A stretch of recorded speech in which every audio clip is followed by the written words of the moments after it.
Hoy vamos a trabajar un circuito con una resistencia, una inductancia y una capacitancia, el clásico circuito que uno construye en serie alimentado por una fuente de poder, llámese pila o llámese batería, ¿cierto? Que vamos a simbolizar como de costumbre con la letra E. Coloquemos por acá en la parte superior la inductancia L. Coloquemos por acá un resistor R. Y aquí en la parte de abajo una capacitancia C.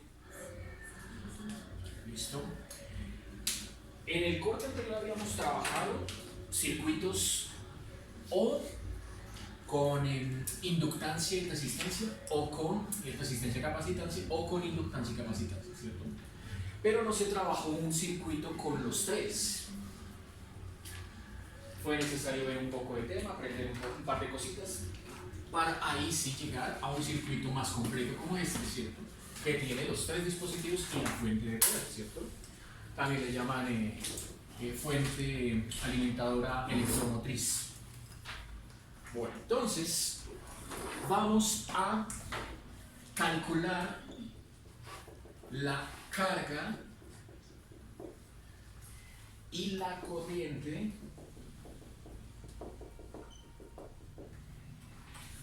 de estado estable en un circuito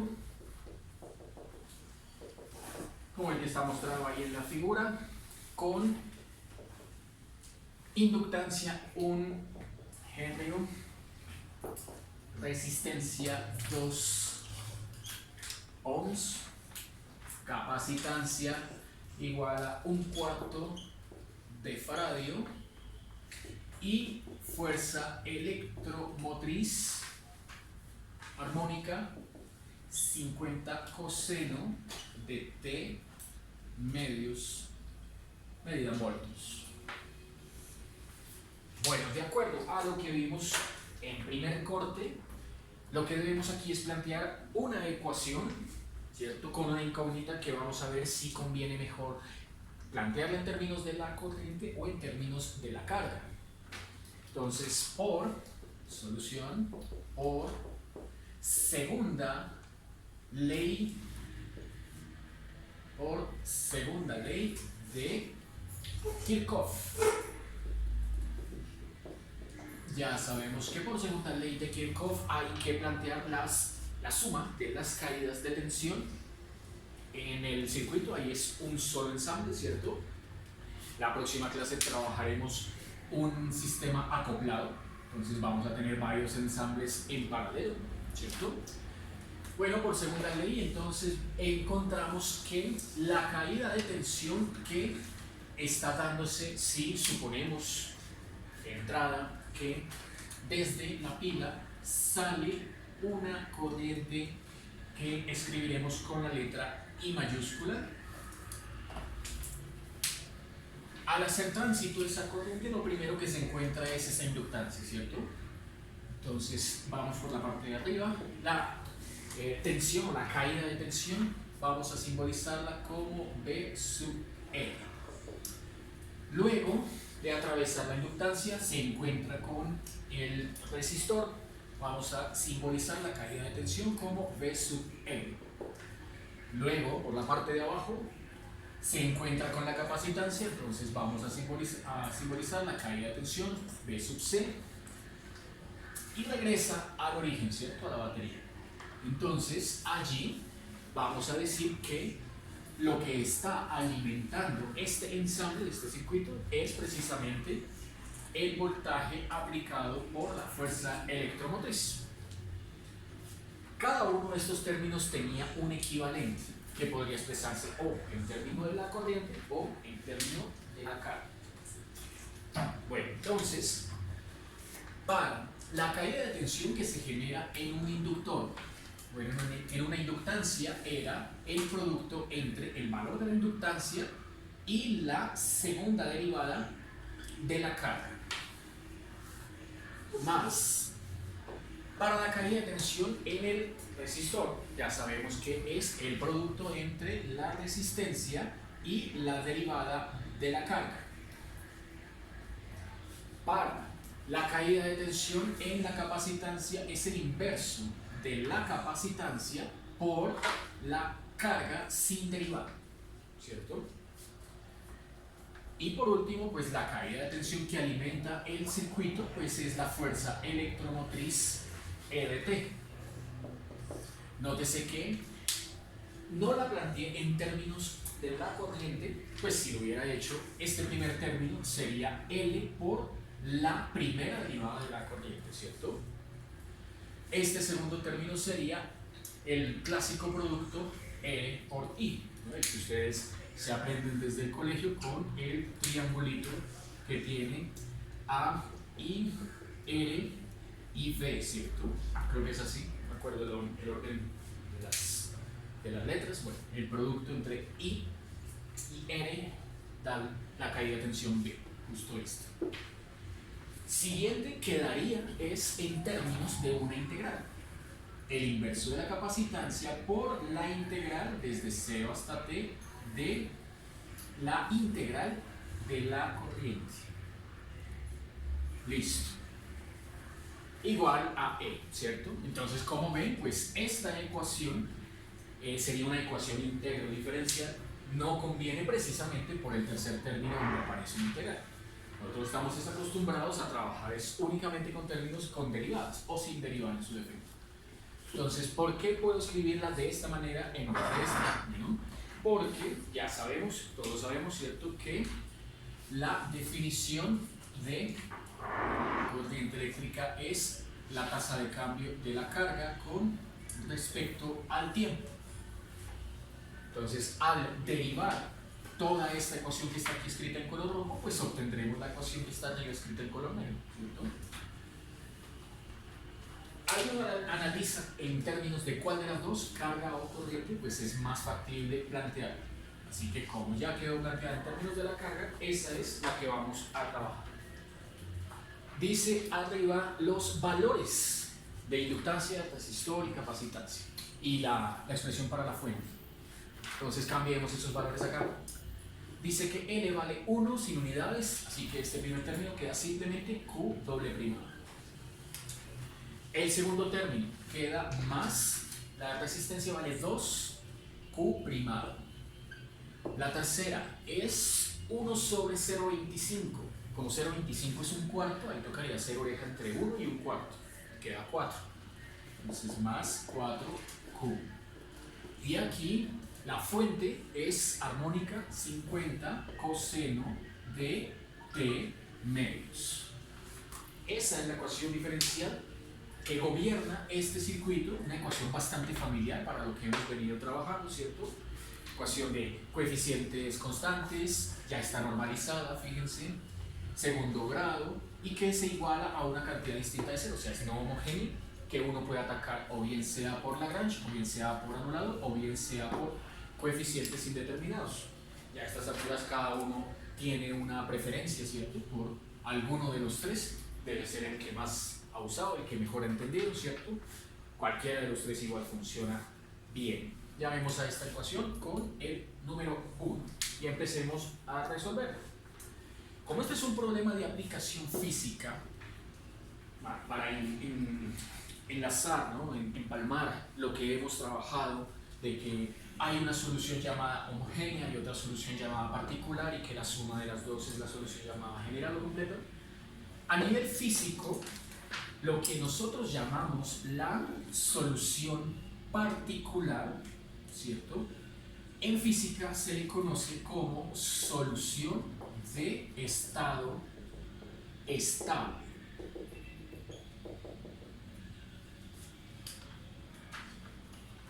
Y su nombre se debe a que cuando el tiempo tiende a infinito, entonces la solución particular para la carga tiende a ser constante. Los físicos entonces a ese comportamiento le asignaron el nombre estado estable, ¿cierto? Es parecido cuando ustedes vieron en física ondas, ¿cierto?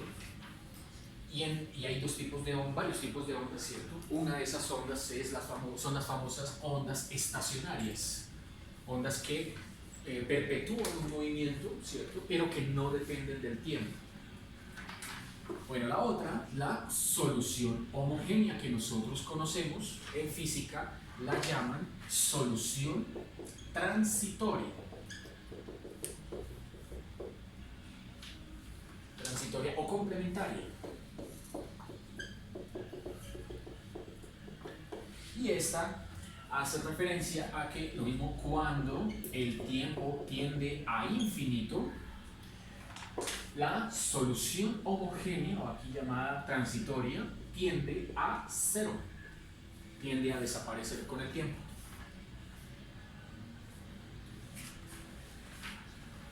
Listo, solución de estado estable o también llamada estacionaria. La particular. Y la transitoria complementaria, la homogénea. ¿Listo? Eso para familiarizarnos con el lenguaje físico. Ahora sí con lo que nos toca resolver, que es, como siempre, primero la homogénea asociada. Entonces, para la homogénea asociada, ¿qué encontramos? Bueno, encontramos que la ecuación diferencial homogénea asociada a 1 es Q doble primado más 2Q primado más 4Q igual a 0. Como siempre, buscamos la ecuación característica asociada, que aquí sería lambda cuadrado más 2 lambda más 4 lambda a la 0 igual a 0. Y vemos que ese polinomio pues no tiene soluciones en los reales. Entonces, una vez más, vamos a usar fórmula cuadrática para encontrar las dos raíces. Lo que ahí no tenemos ningún inconveniente, ¿cierto? Usando la cuadrática. Y vemos que las dos raíces son lambda 1, o valor propio, lambda 1 igual a menos 1 más i veces raíz de 3, y lambda 2, que es el complejo conjugado, o sea, cambia el signo de la parte imaginaria, menos 1 menos i veces raíz de 3, ¿cierto? De ahí lo que nos interesa de esta solución es la parte real y la parte imaginaria. Entonces, esta de acá es la misma parte real, que ya sabemos, parte real a igual a menos 1, y la parte imaginaria, esta de acá, no se toma en cuenta el signo, la parte imaginaria siempre es positiva, parte imaginaria es b igual a raíz de 3, ¿cierto? En la literatura a veces no lo llaman a y b, sino alfa y b, pero igual uno ya sabe, ¿cierto? Listo. Teniendo entonces, ahora sí, parte real, parte imaginaria, procede como siempre a construir la solución. Entonces la solución, que aquí llamamos transitoria o complementaria, Q sub h, la homogénea, ¿cierto? Nos queda primera constante, C sub 1, Euler a la parte real multiplicado por 2, o sea, menos t, ¿cierto? Y siempre el primer término lleva el coseno de la parte imaginaria por t. Más el otro término, C sub 2, Euler menos t, seno de raíz de 3t. Y ahí ya hemos encontrado la mitad de la solución, ¿cierto? Siempre, para cualquiera de los tres métodos, Lagrange, operadores o coeficientes indeterminados, es importante conocer la homogénea. Listo, ya la encontramos. Bueno, ahora vamos a calcular la derivada de esta función para obtener la corriente homogénea, ¿cierto? Pues la tenía acá escrita, pues vamos a colocar. Sabemos que la derivada de la corriente de la carga es igual a la corriente, ¿cierto? Entonces, derivando esta expresión, encontramos I sub h igual, bueno, toca derivar esos dos productos, ¿cierto? La derivada de esos dos productos, yo aquí lo tengo ya factorizado para ganar unos minutos de tiempo. Esto nos queda menos C1 más raíz de 3C2 factor del coseno más, aquí queda menos raíz de 3C1 menos C3 factor del seno. Ya saben que toca derivar esos dos productos, luego agruparlos para obtener este resultado. Bueno, entonces, pasamos ahora a buscar la solución particular, ¿cierto? Y uno escoge con cuál de los tres métodos la quiere encontrar. Suponga entonces que vamos la de siempre a aplicar coeficientes indeterminados. Entonces, para hallar Q sub P, por método de coeficientes indeterminados, tendríamos entonces que plantear una solución particular Q sub P igual a ver, analicemos el término no homogéneo en la ecuación diferencial número 1. Bueno, ahí como vemos que es el armónico, ¿cierto? No está multiplicado por polinomios ni por Euler, el solo armónico, ¿cierto? Entonces hay que plantear, ya saben, una expresión de la forma coeficiente indeterminado A por el coseno del mismo argumento de medios más coeficiente indeterminado B por el seno de T medios. Siempre, ya esto saben, se plantean los dos a la vez. Bueno, con esto entonces uno sabe que esta solución debe satisfacer, como de costumbre, la ecuación diferencial 1 evaluada en Q sub P, o sea, Q doble primado sub P, ¿cierto? Más 2Q primado sub P más 4Q sub P igual a 50 coseno de T medios. Listo. ¿Qué necesita uno entonces? Las derivadas, ¿no? Calculándole la primera derivada, bueno, aquí ya está hecha, es menos A medios seno de T medios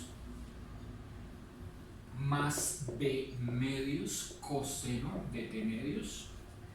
Y la segunda derivada, volver a derivar el dato anterior, da menos A cuartos coseno de T medios menos B cuartos seno de T medios. Y ahora sí, con las derivadas procedemos a reemplazar en esa ecuación diferencial, ¿cierto? A ver qué encontramos. Entonces, usando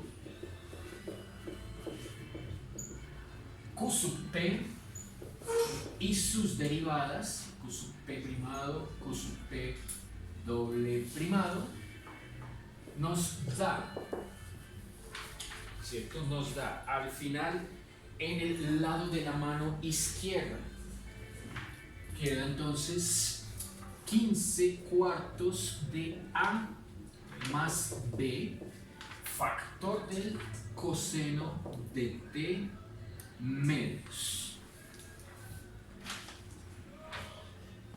más, queda menos A más 15 cuartos de B, factor del seno de T medios. Eso sería lo que uno obtendría al reemplazar estas tres, Q sub P, la primera y la segunda derivada, en esta ecuación, ¿no? Entonces, eso queda al lado de la mano izquierda. Y a la derecha, pues queda, ya saben, 50 coseno de t medios, pero como hay que agregarle el término seno que falta, ¿cierto? Se lo ponemos multiplicándolo por 0. Entonces, más 0 seno de t medios. Listo, entonces ahí ya sabemos que toca plantear un sistema 2×2. Entonces quitemos ahora sí la figurita. Estos datos ya los usamos, ya sabemos que nos preguntan la corriente y la carga totales, ¿cierto? Procedamos a continuar acá. Bueno, el sistema, como ven allá, nos queda planteado 15 cuartos de A más B igual, eso es lo que acompaña el coseno, entonces debe ser igual a 50. La otra, menos A más 15 cuartos de B debe ser igual a 0, es lo que acompaña al seno. Usan cualquier método matricial o algebraico para encontrar que A es igual a 3000 sobre 241, eso va a ser aproximadamente igual a 12.45, y B es igual a 800 sobre 241, y eso es aproximadamente igual a 3.32. Conclusión, con estos valores hemos encontrado la solución particular en física llamada solución estacionaria. Entonces, la solución estacionaria nos va a quedar en definitiva como Q sub P igual a 3000 sobre 241 coseno más 800 sobre 241 seno. Lista la solución de la ecuación diferencial dada.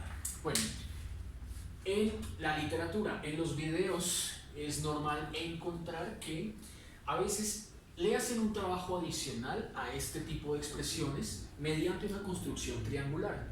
Vamos a ver en qué consiste esa construcción triangular. Voy a hacer una de las dos posibilidades que uno puede aplicar a este tipo de respuestas, cuando quedan así un número por coseno y un número por seno. ¿Sí? Veamos en qué consiste. Entonces, es como abrir un paréntesis, ¿no? Construcción triangular. No es otra cosa más sino buscarle una forma más compacta a esta expresión que acabo de darnos, Q sub P. ¿Listo? Veamos en qué consiste. La construcción triangular tiene como idea que busquemos mediante un triángulo rectángulo, es su nombre, ¿cierto? Busquemos mediante un triángulo rectángulo una forma de escribir esta expresión Q sub P como una cantidad, vamos a llamarla C por seno de, aquí sería T medios, más un desfase. Un desfase simbolicémoslo con la letra griega phi. Esta es la típica forma que uno aprende en física de 11, ¿cierto? La vuelve a ver aquí cuando están estudiando ondas, y a esto le llaman la amplitud, a esto le llaman el desfase, ¿cierto? A este un medio le llaman la frecuencia angular, y al inverso le llaman el periodo, ¿cierto? Y la gráfica. Es más fácil estudiar las propiedades físicas de una onda, pues aquí estamos hablando obviamente de un circuito donde fluye, ¿cierto? Carga, corriente eléctrica, y se expresa en términos de ondas electromagnéticas, ¿no? Bueno, funciona, tiene lugar pues este método triangular para obtener esta forma final. Vamos a ver cuánto vale C y cuánto vale phi. Bueno, primero, si esa es la forma final a la que quiero llegar, ¿cierto?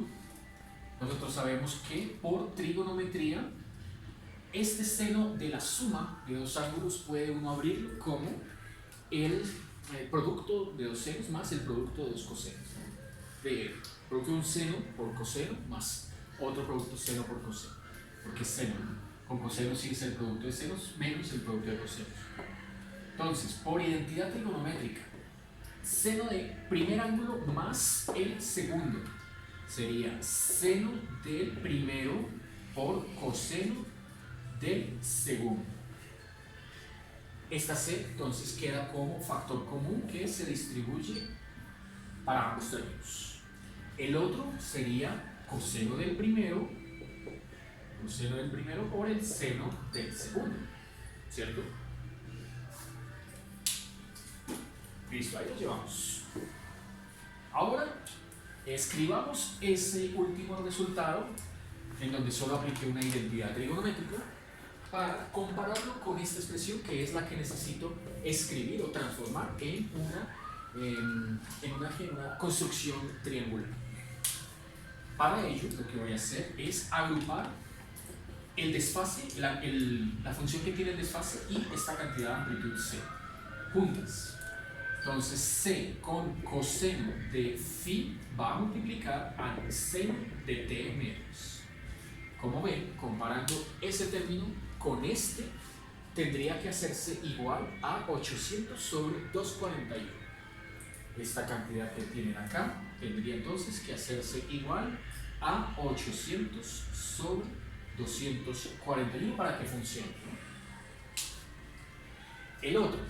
El otro sería agrupando la amplitud con el seno del desfase, va a multiplicarse con coseno de t medios, comparando con la expresión para QP que nos había dado, ¿cierto? Entonces tiene que dar como 3000 sobre 241.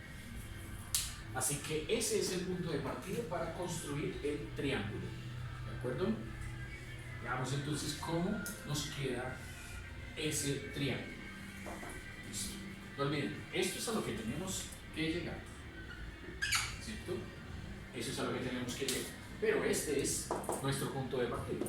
Entonces hay que devolvernos un poquito. Sea simultáneamente C coseno de phi igual a 800 sobre 241 y C seno de phi igual a 3000 sobre 241. ¿Qué significaría esto? Significaría esto que al hacer la división entre ambas, nótese, dividiéndolas, nos quedaría esta entre esta, ¿no? La segunda entre la primera. C seno de phi entre C coseno de phi, la primera entre la segunda, allá sería dividir 3000 entre 241 entre 800 partido 241, ¿cierto? Se hace una división de la una entre la otra. Con ello, cancelamos aquí la amplitud, cancelamos aquí el 241 haciéndole la oreja, ¿cierto? Y también podemos cancelar dos ceros, ¿cierto? Uno acá y otro acá. O sea que nos queda seno sobre coseno tangente de phi igual a 30 octavos, ¿cierto? 30 octavos que, sacando la mitad, queda 15 cuartos. Hemos encontrado aquí una expresión que nos permite calcular el desfase. Normalmente uno, pues cuando lo va a trabajar, pues despeja, ¿cierto? El ángulo. A esto le llaman el desfase. Realmente es la tangente del desfase. Va uno, ya encontramos cuánto vale phi. De aquí sale, ¿no? Eso pues lo podemos expresar, ¿cierto? En términos de o radianes o grados. Entonces, desde esa ecuación encontramos el desfase como phi igual al arco tangente de 15 cuartos, que en grados queda valiendo 75.068 grados. Tenemos ahora que hallar la amplitud llamada C. Entonces, para hallar la amplitud, lo único que queremos es elevar al cuadrado cada una de estas dos expresiones y sumarlas. Es decir, para la amplitud, entonces sumo los cuadrados. Sí, para hallar el desfase las dividí, para hallar la amplitud sumo los cuadrados. Sumar los cuadrados es C coseno de phi al cuadrado más C seno de phi al cuadrado. Ese es el planteamiento que voy a hacer, ¿no? O sea que C coseno de phi al cuadrado es elevar al cuadrado 800 partido 241 y sumarle 3000 partido 241 al cuadrado. ¿Qué encuentran aquí ustedes a la izquierda? Nótese que a la izquierda queda C cuadrado, factor común de coseno cuadrado más seno cuadrado. Como sabemos, esa es la pitagórica, y al desaparecer el desfase, el ángulo, entonces nos queda solamente la amplitud, justamente lo que estábamos buscando. Entonces, que al dividir, hacer el procedimiento anterior, hizo que desapareciera la amplitud y me quedara el desfase. Aquí pasó al contrario, desapareció el desfase y me quedó fuera la amplitud. Esa era la idea, ¿no? Ese era el propósito. Bueno, y allá pues queda 800 cuadrado más 3000 al cuadrado sobre 241 al cuadrado. Con esa ecuación hemos encontrado la amplitud. A ver cuánto da. Entonces, quitemos esto de acá.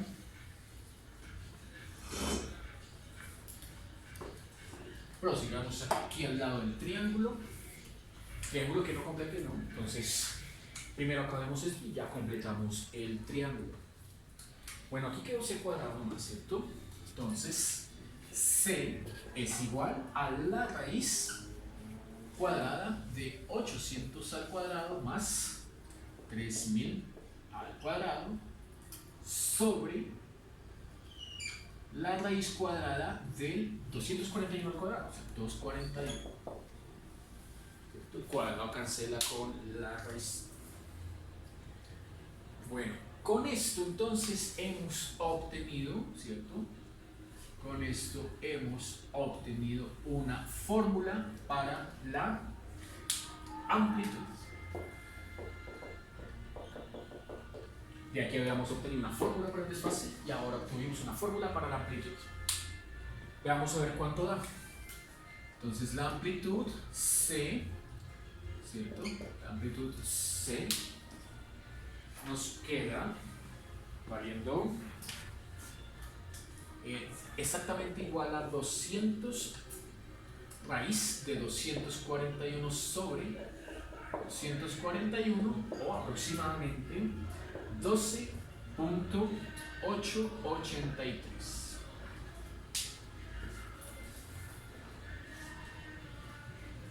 El triángulo, entonces el triángulo queda armado aquí así. El triángulo diría que este desfase llamado phi lo colocamos en la parte inferior, ¿cierto? Aquí en 90 grados, y dice que el coseno de phi sería igual a cateto opuesto sobre cateto adyacente, perdón, sobre hipotenusa. La hipotenusa es C. Aquí el seno de phi, cateto opuesto, sobre la hipotenusa es C.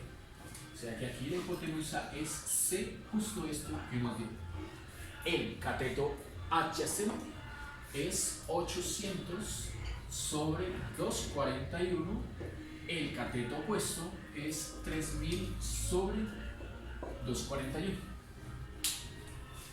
Con ese sencillo triángulo, entonces uno encontró esta forma final, ¿no? Ya sabemos a dónde nos conduce este procedimiento que hemos algebraicamente hecho acá, ¿cierto? Para reexpresar la solución particular. Bueno, de pronto usted ve en los videos o en la literatura que aquí no usan la función seno. De pronto allá la construyeron usando la función coseno. Entonces ahí, ¿qué pasó? Bueno, lo único es que para obtener, aquí ya no seno sino coseno, es cambiar de posición el cateto adyacente y el cateto opuesto. Eso es todo. Si uno intercambia, ahora aquí es 800 y aquí es 3000, pues le va a dar con coseno.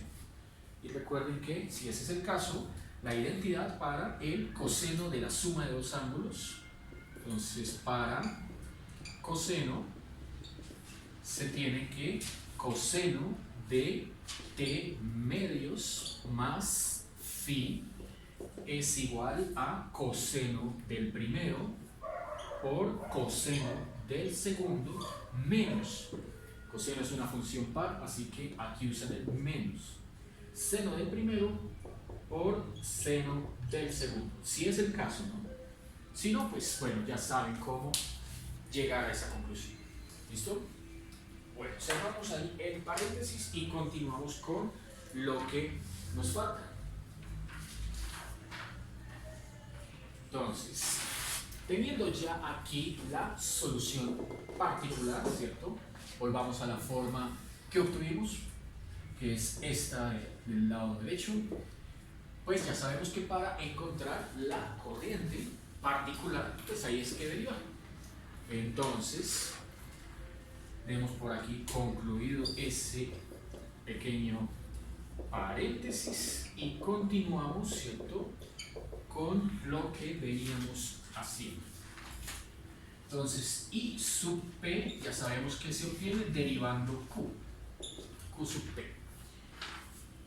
Al derivar, ¿cierto? Al derivar, encontraremos menos 1500 sobre 241 seno de t medios más 400 sobre 241 coseno. ¿Cierto? Derivando esta se obtiene esa de abajo. Y bueno, con las dos, con la homogénea y con la particular, ya uno tiene la solución completa del problema. Entonces vamos a plantear la solución completa porque falta aplicarle las condiciones iniciales. Recuerden que esto es un problema de aplicación a circuitos y tiene condiciones iniciales. Vamos a ver cuáles son. Sabemos entonces que la carga total es la suma de la estacionaria, que es Q sub H, ¿cierto? Y la transitoria, que es Q sub P. Bueno, al sumar ambas, nos quedaron la primera C1 Euler menos T coseno raíz de 3T más C sub 2 Euler menos T seno raíz de 3T más lo que está ahí escrito, 3000 sobre 241 coseno más 800 sobre 241 seno para la carga. Y para la corriente total, entonces lo mismo, sumar la homogénea más la particular. Ahí obtenemos raíz de 3C sub 2 menos C sub 1 Euler coseno de raíz de 3T menos raíz de 3C sub 1 más C2 Euler seno de raíz de 3T. Eso era lo que habíamos obtenido derivando la homogénea de la carga, obteniendo así la homogénea de la corriente, y luego sumándole estas que tenemos en la parte de abajo, que son la particular de la corriente, menos 1500 sobre 241 seno, más 400 sobre 241 coseno. Bueno, entonces, ¿cómo aplicar allí las condiciones iniciales del problema? Veamos. Para aplicarle ahora condiciones iniciales. ¿Cierto? El planteamiento básico dice que si en un principio no hay, no se le suministra energía al circuito, o sea, está apagado, pues entonces condiciones iniciales nunca cambiarán. Dicen que la carga en tiempo cero es igual a cero y la corriente en tiempo cero también es igual a cero. Como ven, he ahí la necesidad de tener tanto la ecuación para la carga como la ecuación para la corriente. Teniendo pues ambas, ahora sí procedemos a aplicar esos dos valores. Entonces veamos a ver qué obtenemos. Desde la ecuación para Q, esa que tenemos escrita arriba, evaluada en tiempo cero, ¿cierto? Ya sabemos que da igual a cero. Tendríamos que, a ver, daría coseno de cero es 1, ¿cierto? Coseno de 0 es 1. Euler a la 0 también es 1, que da C sub 1. Euler a la 0 da 1, pero seno de 0 da 0. Este término desaparece. Coseno de 0 da 1, entonces queda 3000 sobre 241.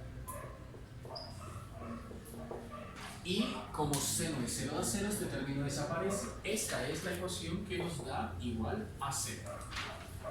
Como ven, de esa primera ecuación encontramos C sub 1. C sub 1 nos dio menos 3000 sobre 241.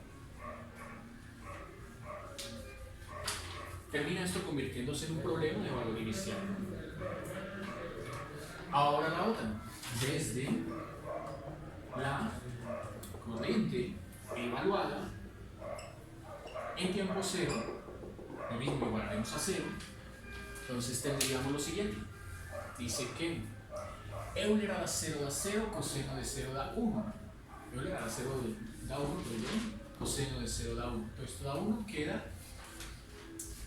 raíz de 3 C sub 2 menos C sub 1 del primer término, ¿no? Euler a la 0 da 1, pero seno de 0 da 0. Este segundo término desaparece. Seno de 0 da 0, este tercero también desaparece. Y 400 sobre 241 es lo que me falta poner acá. Esta ecuación se iguala a 0 y de aquí encuentro C sub 2, ¿no? Encuentro C sub 2 en términos de C sub 1, pero C sub 1 ya aquí la tengo. Entonces reemplazando me da C sub 2 igual a menos 1 sobre raíz de 3 factor de 3400 sobre 241. ¿Listo? Y conocidas entonces C sub 1 y C sub 2, he terminado con el problema que teníamos planteado, ¿no? Ya es solo una cuestión de reemplazar estos dos valores, tanto en la carga como en la corriente, para ahí sí ya plantear un resultado concreto, ¿no? Bueno, creo que con esto, ingenieros, concluimos el día de hoy. La próxima clase vamos a resolver un circuito acoplado, ¿cierto? Entonces, con ello dejamos atrás el método que estamos trabajando, que es el de eliminación, y a partir de viernes, ¿cierto? El martes es el quiz. Empezamos los métodos matriciales. Es decir, vamos a tomar unas 8 clases.